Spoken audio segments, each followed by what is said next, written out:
जम्मू के सिदड़ा में गुरुवार को विवाहिता की संदिग्ध परिस्थितियों में मौत के मामले में शुक्रवार को मायके वालों और अन्य संगठनों ने जमकर रोष प्रदर्शन किया। इस मौत से गुस्साए लोगों ने जम्मू श्रीनगर हाईवे जाम कर इंसाफ की मांग की। इतना ही नहीं, लोगों ने विवाहिता के ससुराल वाले घर जाकर दहेज के सामान की तोड़फोड़ की। कुछ सामान को हाईवे पर रखकर आग के हवाले भी कर दिया। जहां एक तरफ लोग लगातार रोष जाहिर कर रहे थे, वहीं पुलिस लोगों को समझाकर शांत करने की कोशिश करती नजर आई। SP rural Rahul Chadak, DSP Akash Kohli और एसएचओ नगरोटा विश्व प्रताप सिंह पुलिस फोर्स सहित मौके पर मौजूद रहे। पुलिस ने कहा कि इस मामले में एफआईआर गुरुवार को ही दर्ज कर ली गई थी। पुलिस सूत्रों के मुताबिक प्रिया के पति और सास ससुर को भी हिरासत में लिया गया है। आपको बता दें कि कुंजवानी की प्रिया चिप गुरुवार को सिधड़ा स्थित ससुराल में पंखे पर फंदे से लटकती हुई मिली थी। ससुराल के लोगों ने शव जीएमसी पहुंचाया। इतला पाकर विवाहिता की मां, भाई और अन्य लोग पहुंच गए। पुलिस भी आ गई। मायके वालों ने आरोप लगाया कि बेटी की हत्या की गई है। उधर पुलिस ने मामला दर्ज कर जांच भी शुरू कर दी है। मायके वालों का आरोप है कि दहेज के लालच के लिए बेटी की हत्या की गई। मृतका के भाई ने बताया कि 5 साल पहले उनकी बहन की इस घर में शादी हुई थी। शादी के बाद से ही ससुराल वाले दहेज की मांग करते रहे हैं। कई बार गहने, कैश, व्हीकल देकर उन्होंने रिश्ते को बचाने की कोशिश की, लेकिन फिर भी वे अपनी बहन की जान नहीं बचा सके। उनका आरोप है कि आए दिन उनकी बहन के साथ मारपीट की जाती थी। वारदात के बाद नगरोटा के थाना प्रभारी विश्व प्रताप सिंह पुलिस और एफएसएल टीम के साथ मृतक के ससुराल पहुंचे। परिवार और आसपास के लोगों से पूछताछ कर बयान दर्ज किए। पुलिस ने मायके वालों से भी बात की और बयान लिए। पुलिस गंभीरता से इस मामले की जांच कर रही है। परिवार के आरोप के बीच पुलिस ने यह भी देखा कि ससुराल वालों ने इस घटना की सूचना नहीं दी थी। वे सीधा शव लेकर जीएमसी पहुंच गए। जीएमसी पुलिस चौकी की तरफ से नगरोटा पुलिस को जानकारी दी गई। ससुराल वालों ने बताया कि गुरुवार सुबह प्रिया कमरे में फंदे पर लटकती हुई मिली। इसके बाद अस्पताल लाया गया, जहां जांच में उसे मृत घोषित कर दिया गया। हॉस्पिटल चले गए। जब मॉर्चरी में लड़की पहुंच गई, उनको करके उसके बाद में फोन करते हैं कि आओ 2 मिनट, लड़की आपकी ठीक ही नहीं, आओ। जब ये लोग हॉस्पिटल पहुंचे, हम लोग उन्होंने उल्टा इन पे हमला कर दिया, जिसमें एक को तो बाजू पे भी लगी है। फिर उसने फोन किया कि यहाँ पे तो मर्डर हो गया हुआ, सभी पहुंचो। जब हम पहुंचे, लड़के का जो बाप है वो तो जी कोमा में चला गया। जब हमने पुलिस वालों को पूछा कि सर अभी तक आपने कोई अरेस्ट किया? नहीं जी, हम कर रहे हैं, अभी ऐसे कर रहे हैं। वो बंदा कोमा में है। मैंने कहा हाँ, वो कोमा में, इधर मर्डर हो गया हुआ है, हम लोग मोर्चरी के बाहर खड़े हैं, हम लोग कुछ नहीं कर रहे, अभी पर्चा लगा है। नहीं जी, हम कार्रवाई कर रहे हैं। कल पूरा रात को 8:30 बजे तक हम यहाँ रहे। फोरेंसिक वाले आए, उन्होंने अपना पूरा रूम को सील वगैरह किया, सब कुछ किया। तब भी पुलिस की तरफ से हमें कोई सर्टिफिकेशन नहीं मिली कि हमें तसल्ली हो जाएगी हाँ उन्होंने कोई कार्रवाई की है। सुबह भी जब हम लोग पहुंचे, तब भी उसके बाद भी ऐसा कुछ नहीं हमें लगा। मजबूरन फिर हमें रोड बंद करना पड़ा। मजबूरन जब रोड बंद किया, फिर एसपी साहब भी पहुंचे, एडिशनल डीसी साहब भी पहुंचे, उन्होंने आश्वासन दिया और एफआईआर की कापी हमें जल्द से जल्द हम तक पहुंचाई। मैं आपको बात कहूँ, इतना दहेज देने के बावजूद वो जो हमारी बिटिया है, उन्होंने अपना यहाँ पे बुटीक खोला हुआ है, अपने आगे 2 लड़कियाँ रखी हुई हैं, उसके साथ ही वो पढ़ाई कर रही थी। अगर इतना दहेज देने के बावजूद वो अपनी दुकान चला के गुजारा कर रही थी, तो फिर ऐसे नालायक लोगों के साथ कैसा व्यवहार करना चाहिए? मैं आप लोगों के माध्यम से जो आपको सुनने वाले लोग हैं उनसे पूछना चाहता हूं कि एक बाप करोड़ों रुपए दहेज देके भी बच्ची को ना बचा पाया, ऐसे लोग प्रशासन ने अगर 1 घंटे में जो काम किया है, अगर ये कल ही किया होता, इतनी परेशानी ना तो लोगों को देखने को मिलती और ना ही प्रशासन को। लेकिन पुलिस को मैं एक बात कहना चाहता हूँ, अगर दहेज उत्पीड़न का मामला कोई आपके पास आता है, उसकी पूरी पैरवी कीजिए, क्योंकि बहुत सी जानें आप बचा सकते हैं। अगर आपके पास कोई मसला आता है तो उसको गौर कीजिए।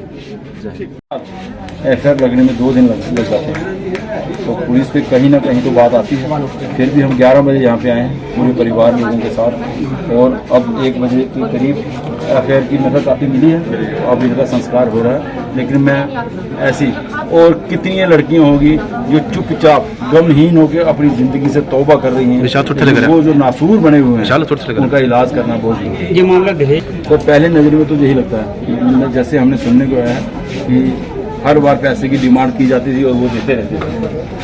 पहले BMW दी, फिर बुलेट दिया, BMW पैसे 5 लाख रुपया नगद दिया उसके शीशे गाड़ी ठीक करवाने के लिए, फिर बुलेट उनको दिया। अभी 2-3 दिन पहले 50,000 रुपया और डिमांड की, 50,000 और भी दिया।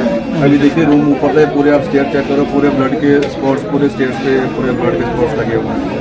कल 12 बजे से हम लोग हॉस्पिटल में गए। सबसे बड़ी नाकामयाबी मैं ये बोलता हूँ, देखो अगर लड़की ने मर्डर हुआ या सुसाइड किया, सबसे पहले तो उनका फर्ज बनता था कंसर्निंग पुलिस स्टेशन जो है, जो कि 500 मीटर पे है, उनको इन्फॉर्म करना चाहिए था, मोहल्लेदारों को किसी को बुलाना चाहिए। देखिए, आज सिदड़ा की ये बड़ी शर्मसार एक मतलब हरकत हुई है कल से। एडमिनिस्ट्रेशन को कल से मालूम था, एडमिनिस्ट्रेशन यहाँ नहीं पहुँची और जिसका नतीजा ये देखा आपने कि पूरा हाईवे बंद किया हुआ था लोगों ने, उनके परिवार ने। अभी एडमिनिस्ट्रेशन पहुँची है और FIR लगाई है। FIR ये लगी है कि एक बच्ची जो 28 वर्ष जिसकी उम्र थी, उसका कत्ल कर दिया गया है और कत्ल करके घर वालों परिवार वालों ने ये बोला है कि वो हैंग हो गई है। अगर वो हैंग हुई है, उनका फ़र्ज़ बनता था पुलिस को यहाँ बुलाना, ना कि उनको हॉस्पिटल ले जाना। वो लोग खुद हॉस्पिटल ले गए थे। उसके बाद परिजनों को उन्होंने इन्फॉर्म किया है कि ऐसी ऐसी वारदात हो गई है। एक 8 महीने का छोटा बच्चा छोड़ के कोई भी माँ, मैं कहता हूँ कोई राक्षस भी अपना बच्चा छोड़ के जो है ऐसा कदम नहीं उठाएगा जो ये एलिगेशन लगा रहे हैं कि उसकी माँ ने खुद ऐसा कदम उठाया है। ये सरासर एक मर्डर है। हमने 10 दिन का टाइम दिया है पुलिस को।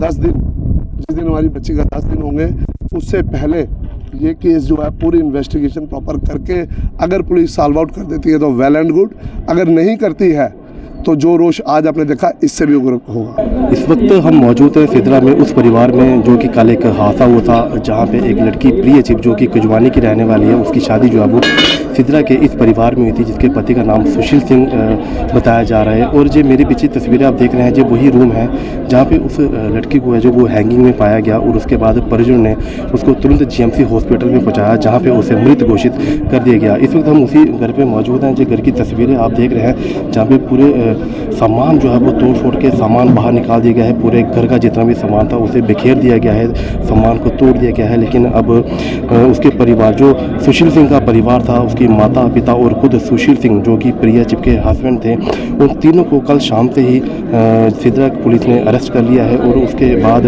अब उस प्रिया चिप की जो डेड बॉडी है वो उसी घर पे मौजूद है।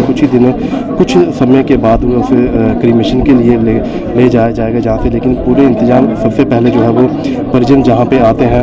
कई लोगों का ये कहना है कि प्रिया जो है वो काफ़ी परेशान रहती थी, बार बार घर पे बताती थी कि मुझे जब मारते हैं, लेकिन ऐसी कोई भी कार्रवाई उसके घर वालों की तरफ से उस वक्त नहीं की गई। लेकिन अब लास्ट में ऐसी सिचुएशन जो है वो बन गई कि प्रिया ने जो है वो आत्महत्या करने का प्रयास किया। लेकिन परिजनों का कहना है कि आत्महत्या नहीं, जो प्रिया को उसके परिवार ने मिलकर जो है वो उसे मारा है और मारने के बाद उसे लटका दिया गया है। उसके बाद तुरंत हॉस्पिटल में भी उन्हीं का परिवार जो है वो लेके गया है। जो तमाम फोर्सेस आप देख रहे हैं, थोड़ी देर पहले इन्होंने सिद्रा का रोड भी जो है वो नेशनल हाईवे जो है वो ब्लॉक कर दिया था।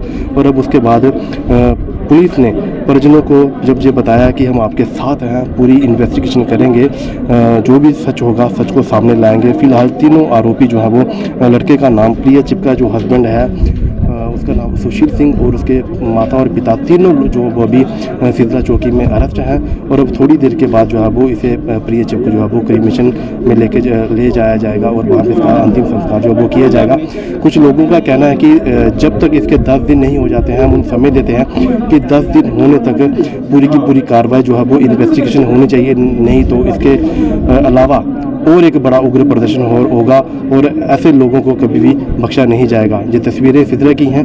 मैं उम्मीद करता हूं कि पुलिस जो है वो इनकी सपोर्ट में है और पुलिस का ये कहना है कि हम पूरी इन्वेस्टिगेशन करेंगे, जैसी भी रिपोर्ट होगी हम आपके सामने ज़रूर पेश करेंगे। देखते रहिए JK update news, Narendra Sharma के साथ।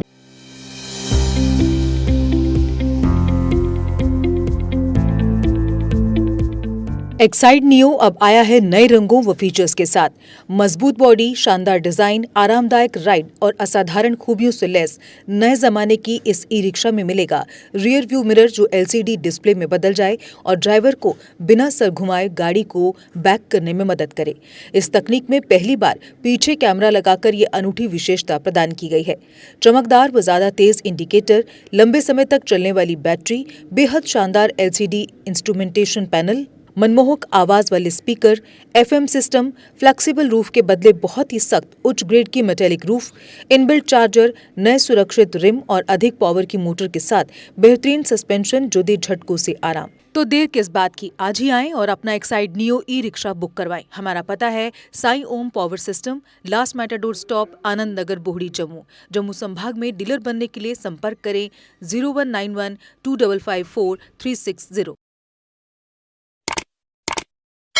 जम्मू कश्मीर की खबरों के लिए जुड़े रहिए JK अपडेट के साथ।